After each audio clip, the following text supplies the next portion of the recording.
And there was an old man that was living there, and he was probably born about 1880, because he was already very elderly at that time. And he was born with a birth defect, and it didn't allow him to speak properly. Everything he said sounded the same, and everybody knew him as Old Joe because of the fact that he, you know, that when he spoke, everything he said sounded the same.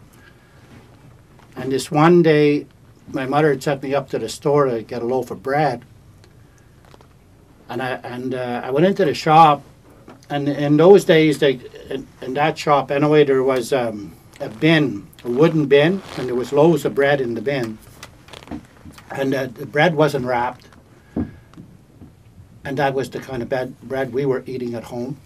And what somebody did, if they were into the shop to buy a loaf of bread, they'd take a loaf of bread, they'd bring it up to the shopkeeper, and he would put it in a bag, and you paid him, and then you went home. So this one day I was there, but Old Joe was already at the bread bin, and so I went up and I was waiting for him to step aside so that I could take a loaf of bread home to my mother. And he reached in and he squeezed a loaf of bread, but he didn't take it up. And he reached in, he squeezed another loaf, and he squeezed another loaf, and he was squeezing all the loaves of bread, but he wasn't taking one of them. So I was patiently waiting, and after a while, he finally stepped aside, and I took the first loaf, I put my hand on, brought it up to the shopkeeper.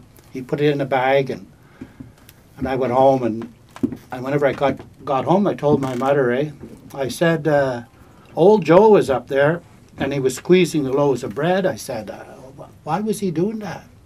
My mother said, I don't know why.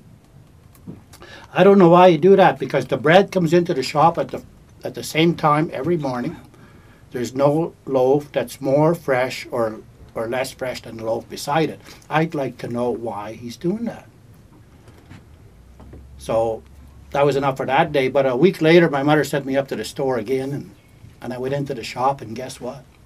Old Joe was there again, and he was squeezing the loaves of bread. And because my mother had said she wanted to know why, I went right up to him, and I tapped him on the shoulder, and I said, why are you squeezing the loaves of bread like that?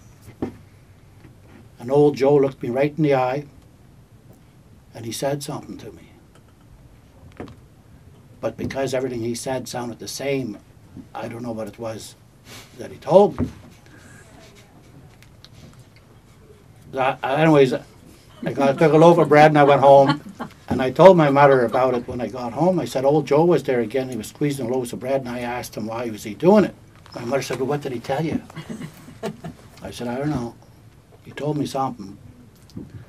Maybe he told me to mind my own business. I don't know. But he sure told me something. Now, as far as that memory goes, I didn't think of it for many, many years. But one day I was reviewing my life, and I remembered. I came across that memory about Old Joe and the bread. And I imagined Old Joe saying his prayers. Because in the 50s, everybody prayed. There was nobody not praying in those days. That's what this world has lost a little bit nowadays, you know. People have forgotten how to pray. But Old Joe, I imagined him praying, and I imagined the spirits in the spirit world going, what did he say? Do you know what he said? I imagined that. But that's not what was happening, though. Because prayer is heard with great beauty and eloquence in the spirit world. And Old Joe's prayers were heard with the same beauty and eloquence as anybody else's. You know, the way we hear a bird singing, the bird never sings out of key.